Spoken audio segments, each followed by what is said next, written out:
We're just over 3 hours until kickoff of Bears and Eagles in Philadelphia. The Bears, one of the surprise teams of the NFL. The Eagles, the champs. Can't go 3 days without some form of dysfunction, but they also mostly win, even though they're coming off of a loss. All right, Greg, I'm going to start with you here. Everyone knows where my heart lies, my allegiances, and I just picked the Bears plus the 7, so I'll get to kind of some rationale here in a second. But what do you think is more likely? Because this is a 7-point spread in this game. An Eagles blowout or a Bears upset? Well, I want to say a blowout because I feel like they're due offensively to start clicking. However, I'm going to go with what I've been seeing on tape, and I'm going to say a Bears upset is likely because this team, when you listen to their quarterback and Jalen Hurts talking about settling into an identity and having the awareness to know that, yes, he's mentioned earlier in the season, well, we can win a variety of ways, right? I think sometimes when you get to this point in the season, you have to understand, okay, this is who we are.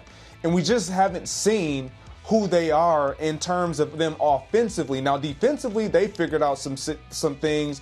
Obviously, Phillips being added to that defense has changed the landscape of who they are up front.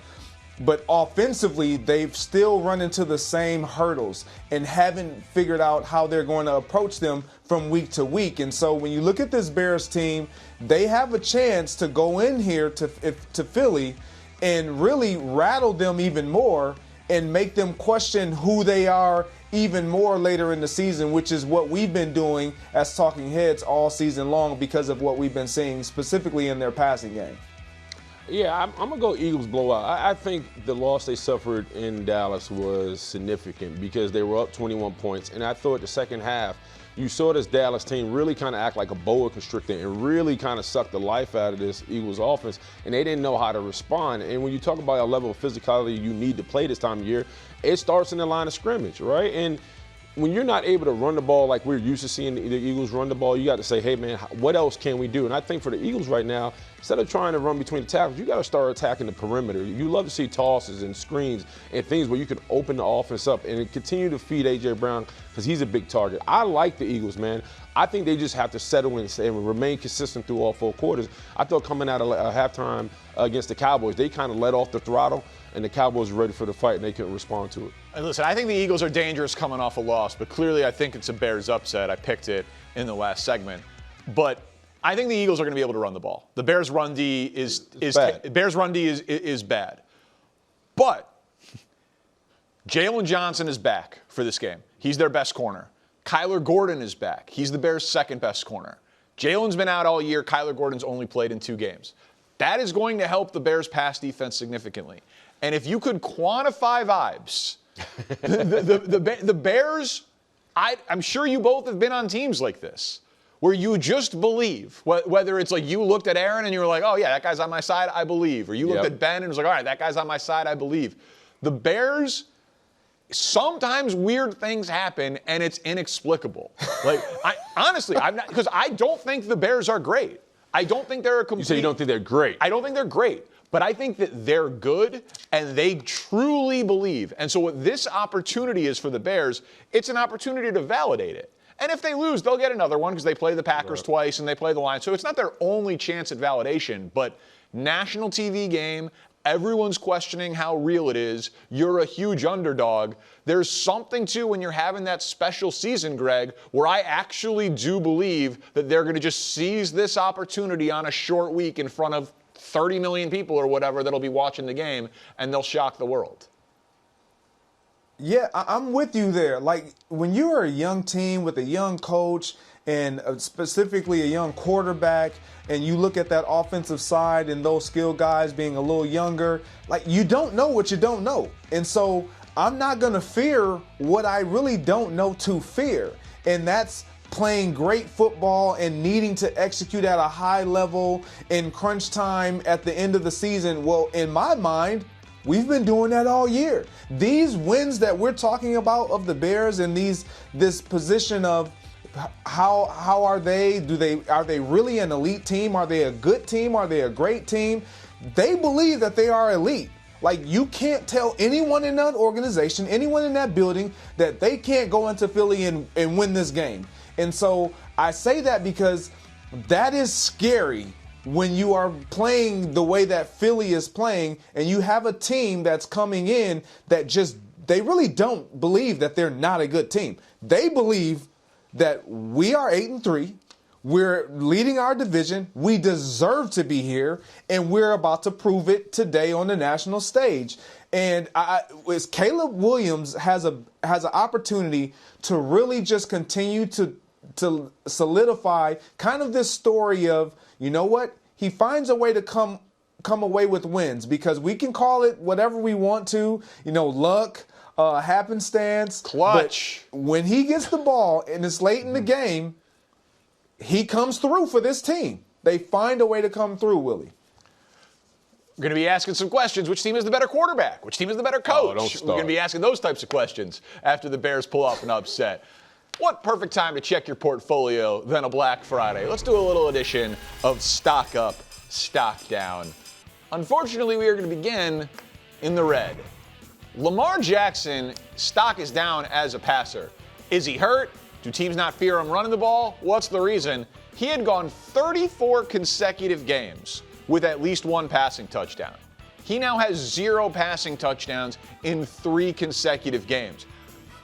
I don't believe that where some of his all-time passer ratings is is Lamar Jackson a better passer than Dan Marino and Tom Brady? I sometimes think numbers can lie a little bit, but he is a good passer. And the guy I watched last night, not a doctor, just a person with eyes who watches 15 hours of live football every week, that doesn't look like Lamar Jackson, so his stock is down as a passer and a runner. Yeah, I definitely say down. Just his presence overall. You talk about sitting in the pocket, be able to deliver the football. He looks like he's regressed, but he's behind in his timing. He looks indecisive, and right now we don't know what he does well at the position, right? Because he's not able to run it and he's not on time with the football. So I'm gonna say stock down. You selling, Greg?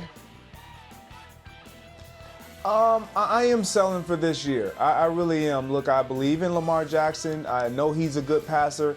It's just not clicking.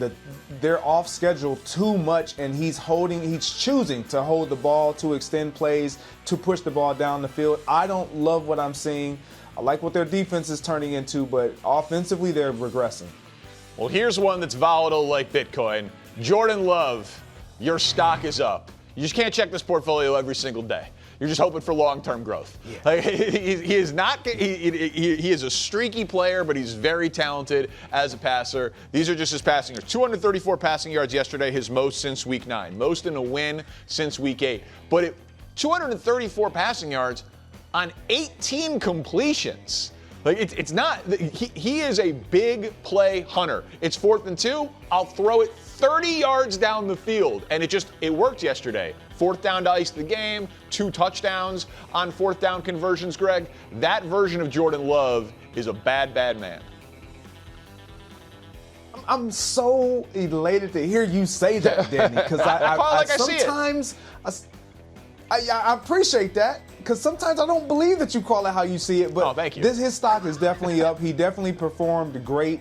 Obviously, he still has to do that for the remainder of the season for them to make a deep run. But I believe in Jordan Love. I like what he's been doing. Yeah, he won me over, especially on our 4th and 3 where he delivered the ball to Wicks, man. That was a clutch move. I think right now what you're seeing are more and more faithful for is having him to deliver in crucial situations. So, yeah, stock up for me. Yeah, and again, I don't know that he can do it consistently throughout the playoffs, but yesterday, that was undeniably impressive. Last one, stock down, Lions playoff chances. These are their Super Bowl odds over the course of the year. They're right now 25-1 to win the Super Bowl. It's basically a coin flip, -125, that the Lions will even make the playoffs. The NFC is just in a situation where 1 or 2 really good teams, right now it would be the Cowboys and Lions, are going to miss the playoffs. And last year, it was the Lions defense with all of those guys on IR. Now all of a sudden, Laporta's out. Yeah. Amon-Ra St. Brown gets hurt in the game yesterday. Their starting center is out. Their number 2 tight end was out. And then we're talking about Frank Ragnow coming out of retirement. I think there might be too many injuries on the offensive side of the ball, Willie, for my Super Bowl pick in the NFC to even make the playoffs. Yeah, my stock isn't up or down. I'm going to say it's flat right now. I still believe they have enough on the offensive side of the ball to rebound and be better. I think the injuries was really killing them. And I don't blame Dan Campbell for having blind faith in his team, and especially in crucial situations. He believes in what this team can do, especially on fourth down. If they're able to execute better yesterday, this is a whole different outcome and a whole different storyline for this team. So I'm going to say flat stock for me. Stock definitely down. I'm with Danny, and it's unfortunate because we all know, to your point, Danny, this is a really good team. It's just unfortunate that they're suffering the injuries that they're suffering after the year that we saw last year. But stock down. It's jam-packed in the NFC right now at the top, and they're looking like the team that's going to be out. Yeah, I can't honestly, it's not as hard to believe as the Chiefs, but they have so much talent on that team that the idea of them missing the playoffs, we're not going to talk about it quite as much, but it's a huge fall from grace for them, for a team with legit Super Bowl aspirations coming into the season. Yeah, I think the biggest glaring thing about happened yesterday was about that D-line not be able to get after Jordan Love at home. That was shocking for me. Yeah, the Packers definitely won that battle in terms of being able to disrupt Goff more than the other side of the ball. Thanks for watching. Subscribe here to get more from the show and to check out clips from other shows on FS1.